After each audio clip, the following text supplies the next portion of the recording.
Asiana Circus, you guys owe me an apology. You said that Gallant was one of the scariest novels of 2022, and I finished it, and I'm here to say it is not. You described this book as being a dark fantasy.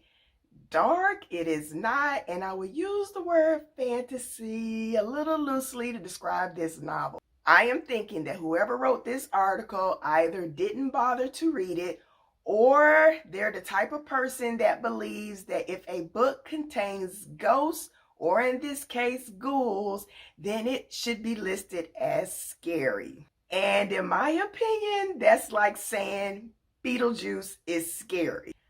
I remember going to see The Village by M. Night Shyamalan years ago, and there was this big uproar for weeks leading up to the movie's release. It was supposed to be the scariest movie coming out that year. It was to the point that on opening night, they handed out these questionnaires in the movie theater that we were supposed to answer at the end of the movie. However, the movie ended up being such a disappointment that I and other people within the movie theater left the questionnaires lying beneath the seats on the floor because the movie wasn't scary. It was a fake horror movie with a fake monster. However, in hindsight, The Village was a pretty decent movie with a pretty decent storyline, which the same can be said for Gallant. It is a very well written novel within an unusual story, but it is not a horror story. So, for those of you who may not have seen my last video, in Gallant we meet Olivia, and Olivia has been able to see ghouls since the age of 5. At the age of 2, Olivia's mother leaves her at an orphanage called Maryland's, and all she has to remember her mother by is a green journal with a letter G embossed on the outside. Inside the journal, the last words written to Olivia by her mother are, "As long as she stays away from Gallant, she will be safe."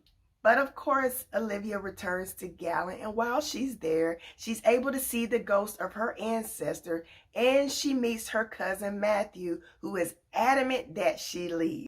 But of course, he never tells Olivia why she must leave, which leads Olivia to do something that she shouldn't do. Beyond the Garden of Gallant is this wall, and within this wall is this gate. And we find out later that this gate and this wall is the only thing that's keeping death at bay. However, it is not just the wall and the gate keeping death at bay. It is prior blood, the surname of Olivia and Matthew, that is keeping death from entering our world. Because Matthew never tells Olivia about the wall and why she must leave, she also finds these musings inside of her mother's journal, which makes her curious because there's this entry where her mother mentions this other world where she meets death. And because Olivia is a prior, the wall and death speak to her through her dreams. So she becomes curious and sneaks out of the house one day and goes beyond the wall.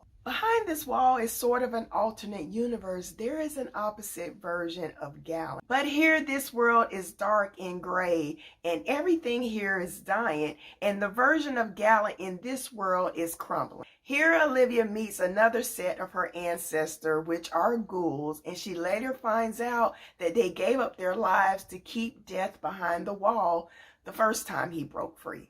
And as I said in my last video, V.E. Schwab has a wonderful gift when it comes to the written word, which is what drew me into the story in the first place. Unfortunately, I felt that that was all this was, beautifully written words on a page that didn't really mean much. Ended up feeling that none of the events placed within the story really mattered and nothing was really solved.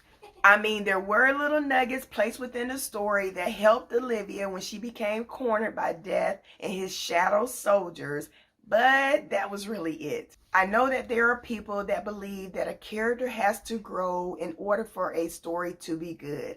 However, I do not feel that that is necessarily true for every story. But in Gallant, there not only is no character growth, it's just a circle of events, a never-ending story that to me was just a big disappointment. So because of this, I gave Gallant 2 stars. It's my first 2 stars, y'all. Can you believe it?